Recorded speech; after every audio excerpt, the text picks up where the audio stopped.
We were talking about some of the people you've worked with.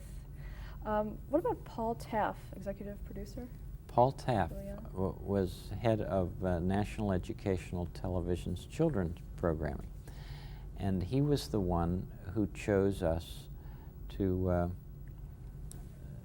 do this program for Eastern Educational Network. And he put together some stations. They ran out of money and weren't able to produce any more programs. There were a group of women, mothers, in Boston who heard that we might be going off the air.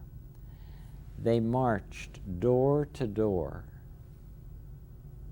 to get people to make contributions to the Children's Programming Fund. They said that it was essential to keep these programs on the air. Clear over in Chicago, people got word that that was happening in Boston, this Mother's March for the neighborhood. It came to the attention of Bill McCurdy, who was president of the Sears Foundation at that time. He had been talking with NET about sponsoring something, underwriting something, never thinking that they might be interested in children's programs. So he got in touch with Paul Taff and he said, "What's this neighborhood program about? I understand it needs funding." And Paul said, "Yes." And Bill McCurdy said, "Well, why don't we try that? If we're going to launch into public broadcasting, why don't we try that one?" And Paul Taff said, "Well, that would be wonderful." And so Bill McCurdy said, "How much do you need?" And Paul Taff told him, and he went to the Sears Foundation. They said, "Sure." So they started building a network, and that was the beginning of our network programming in this country. You see, it's always thanks to people. If it hadn't been for those mothers, and if it hadn't been for the good graces of the newspapers who wrote about those mothers, people in Chicago would have never heard about it. But they did. And that's how it all began. And the Sears Foundation supported the neighborhood for 20 years.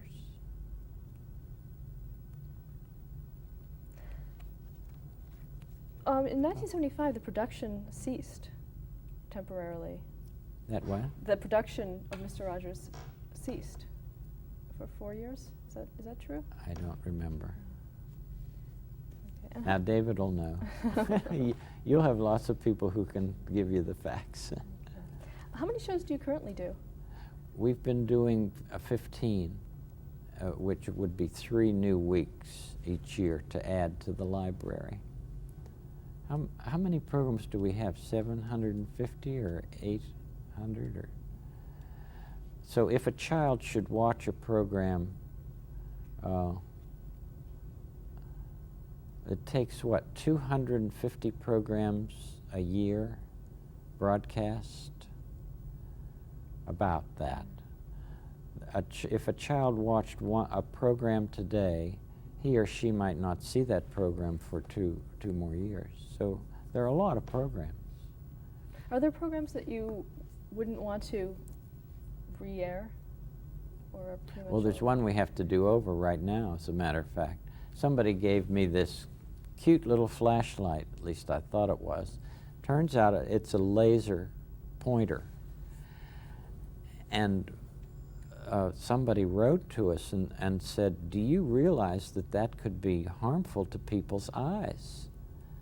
Well, it turns out it's not harmful to people's eyes, but what it is harmful is that there must be laser things like that on guns that show where to shoot. Anyway, the truck of all that is that I'm going to have to do those 2 scenes over the next time we go into the studio. because I don't want people thinking that we want to hurt anybody. Has the show been broadcast outside of this country? Well, people in Canada have gotten them. The Armed Forces Network shows them all over the world.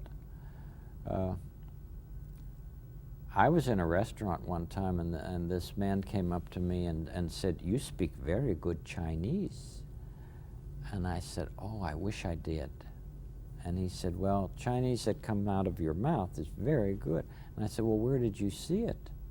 And he said, "In Taiwan." Well, they had been taking the neighborhood, just kind of pirating it from the satellite, and then putting somebody else's voice in our mouths.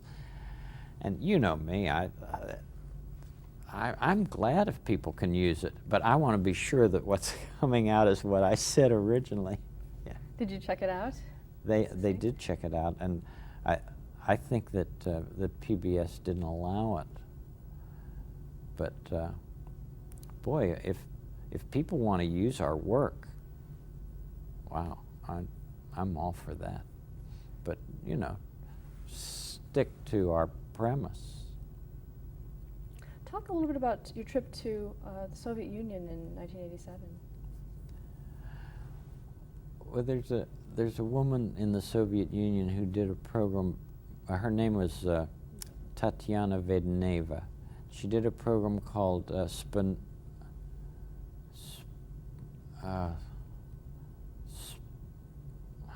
goodness! It was translated "Good Night, Little Ones." How did they say it?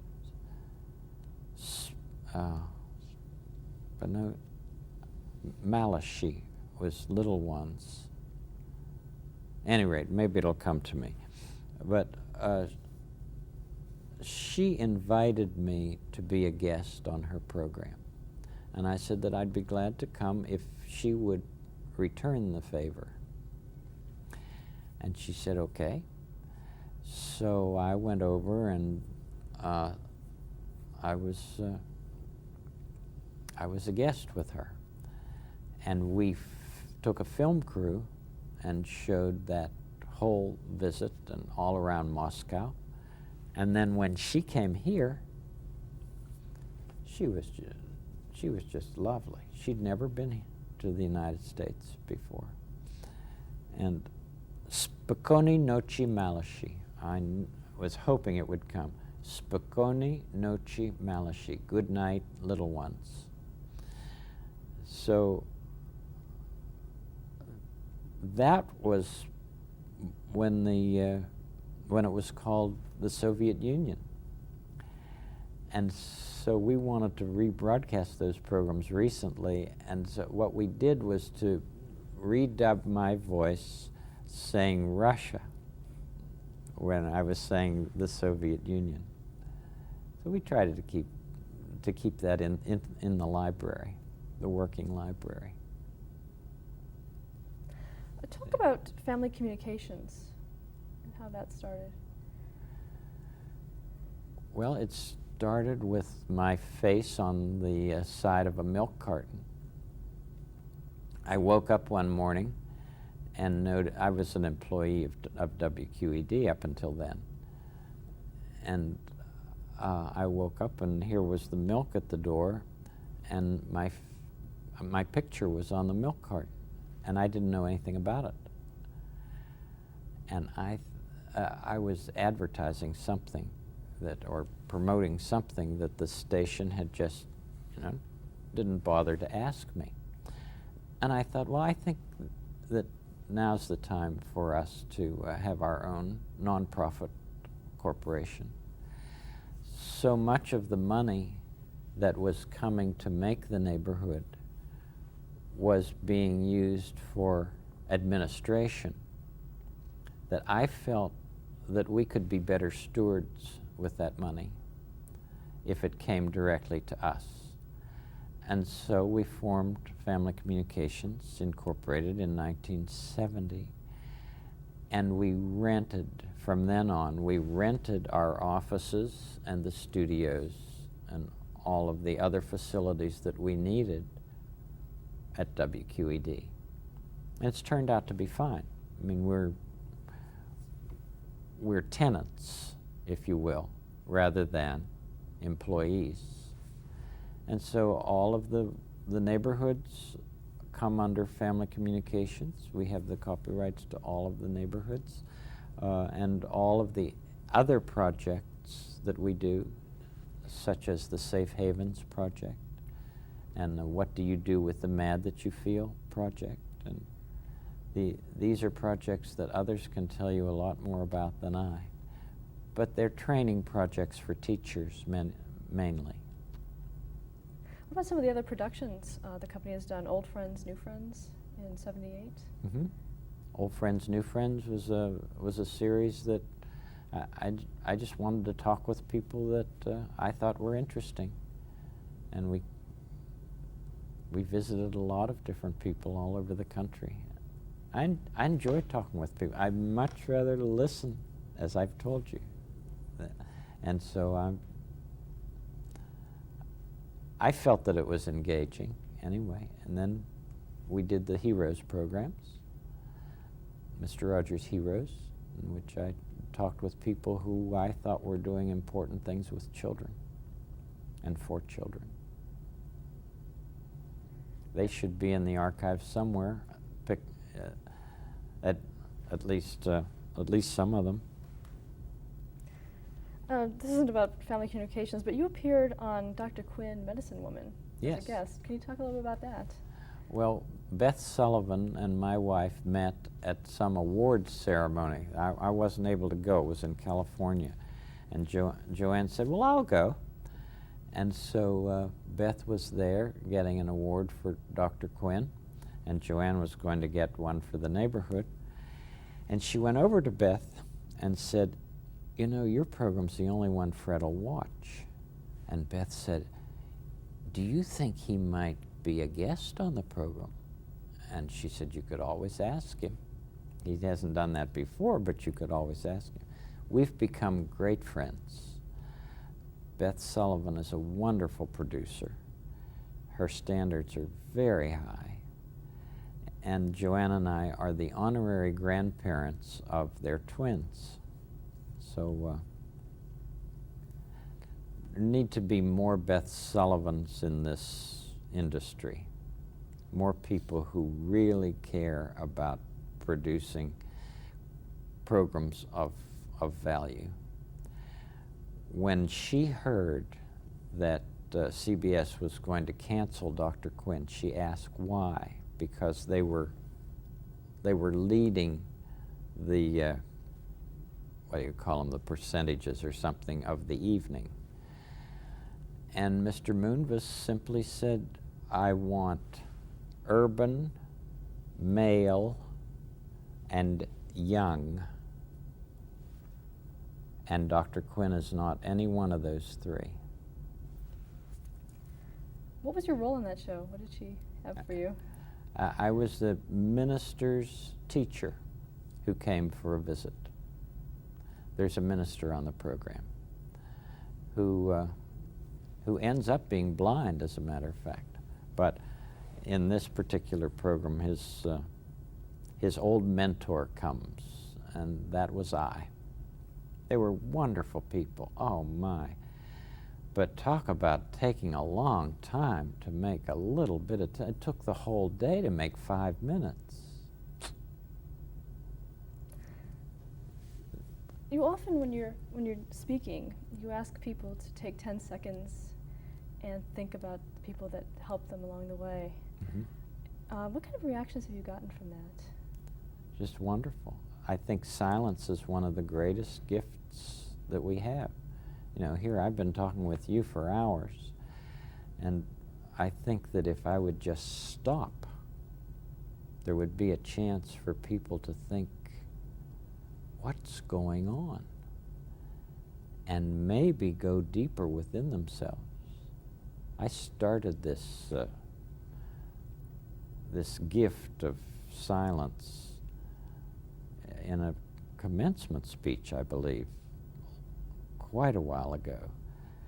And at one time, when I was at the White House for the Conference on Children and Television, they asked me to make a presentation, and I did. And both the Clintons and both the Gores were there, and, well, almost everybody in children's broadcasting. And I, at that time, gave a whole minute of silence. And after that meeting was over,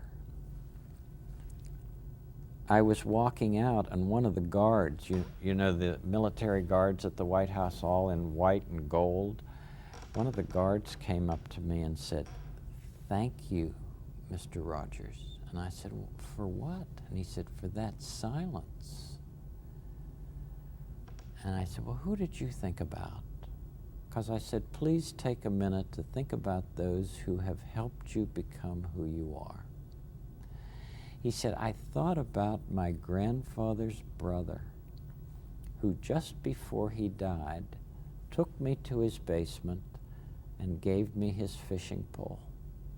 He said, "I hadn't thought about him in a long time, but I love fishing, and I know that must have come from him." So maybe you'll have some nice blank tape for whoever's doing research to take some time to think about those who have cared so deeply for you that you're really nourished in this whole life because of knowing them.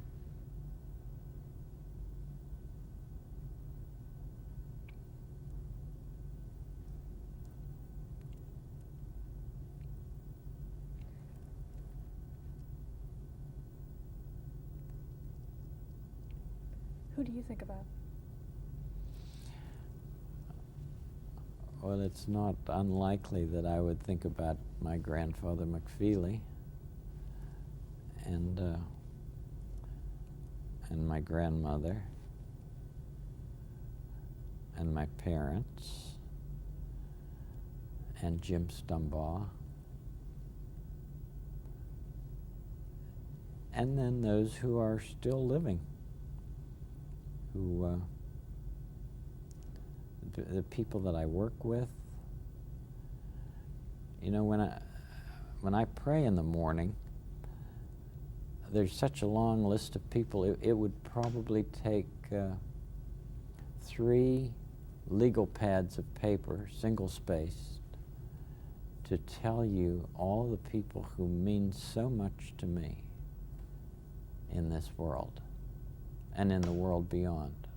I pray for their spirits. I've been thinking about Jack Hines a lot since this Kennedy accident, because he was killed in an airplane accident too, a bizarre accident in which a helicopter was trying to do something to the bottom of his plane in flight, and his plane crashed.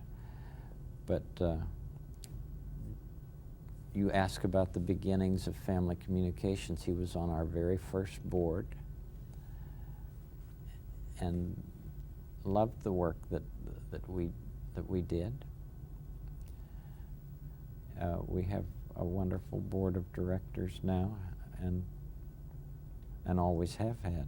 But I don't know what it is about loss and the memory of loss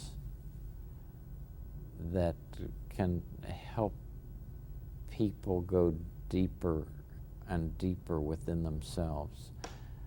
I guess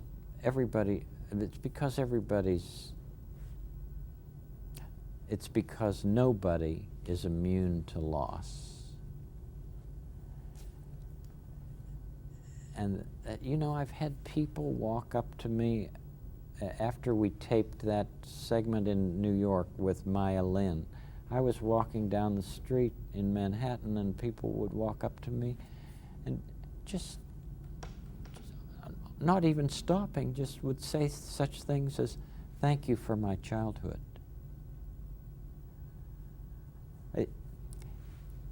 it is it's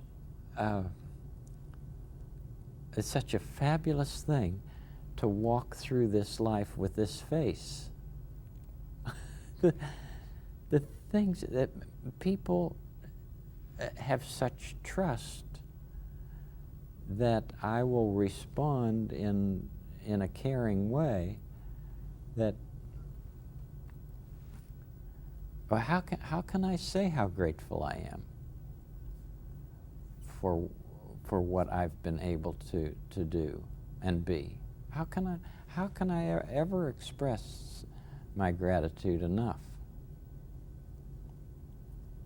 But then again, people trust you because you come through, so it's a two-way street. Well,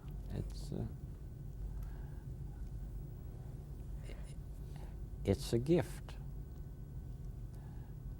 And we all have different gifts. And I do believe that saying thank you is one of the greatest things that people can do. And I worry about those who don't feel the necessity of giving thanks. That isn't important. I think it's one of the most important things that there is. Eucharistus in Greek is thanksgiving. And I'd like to thank you for what you're making available to people for years and years to come. If anybody wants to study this field, they'll have just a marvelous resource in your archives.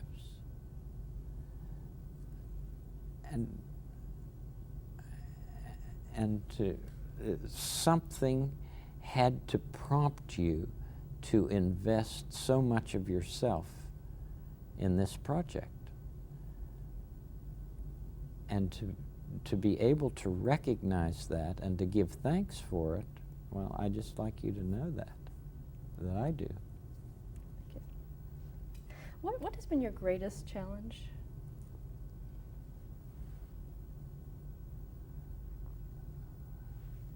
Greatest challenge.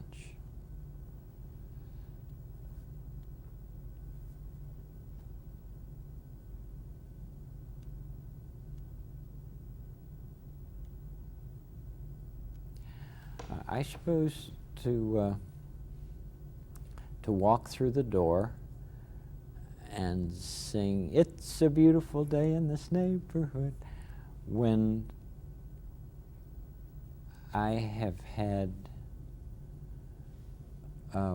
real sadness in my life. I had to go to Miami 1 hour after my father's funeral because they were having an MR day there that they said could not be canceled. This was a personal appearance. And I'll never forget that we had 23 15-minute performances in one day. And I had to sing "It's a Beautiful Day in This Neighborhood" for each one of them. And I remember telling Johnny, I said, I'll try. Johnny Costa was there. And the first time I started, just before he was playing the music, I just started to bawl. And by the time he had finished the introduction, yeah, my eyes were wet, but I went out on the place and started singing "It's a Beautiful Day in This Neighborhood" and did it for every one of those 15-minute things the whole day long, and got through it and listened listened to what the kids had to say. One child put up his hand and said, "Mr. Rogers, I just wear diapers at night now." And that was a very big step in that child's life. And I knew, I knew that Dad was in a good place, and it was just that, well, your question made me remember that. So that was one of the hardest times. But when you know that you can make a difference in somebody's life, and you may want to know how I answered that child who said that to me. I said, "Well, it'll be up to you when you give them up at night." And the people in the room, I remember, were at first they snickered. And I told the kid what an important thing he had shared with me. And then I said, "It'll be up to you when you give them up at night." How important is it as an adult to be in touch with your childhood? I think it's very important, especially if you want to be communicating with children. I think it's essential. And how would you compare Mr. Rogers to some of your contemporaries? Captain Kangaroo, Mr. Wizard? Bob Keeshan, who was Captain Kangaroo, and I have been in touch for many, many years. In fact, I was on his program and he was on ours, I believe, long time ago. But I call him every New Year's Day, and we go over our lives for the past year. He is a great advocate for children. And the speeches that he gives, and I'm very impressed with what he means to children. He's on that national board of the American Academy of Pediatrics, and so is Bill Eisler, who is our president here at Family Communications. I don't know how to compare our programs. I really don't. I think each one reflects who we are, and that's the good thing. That's the only way you can have variety, since each one of us is who we are and unique. What is television's responsibility to children?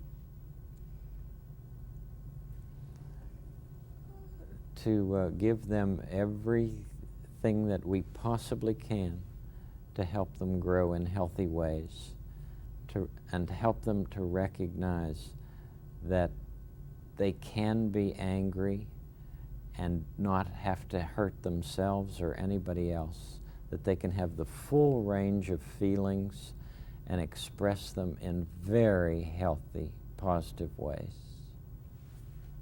Stop there to change the tape.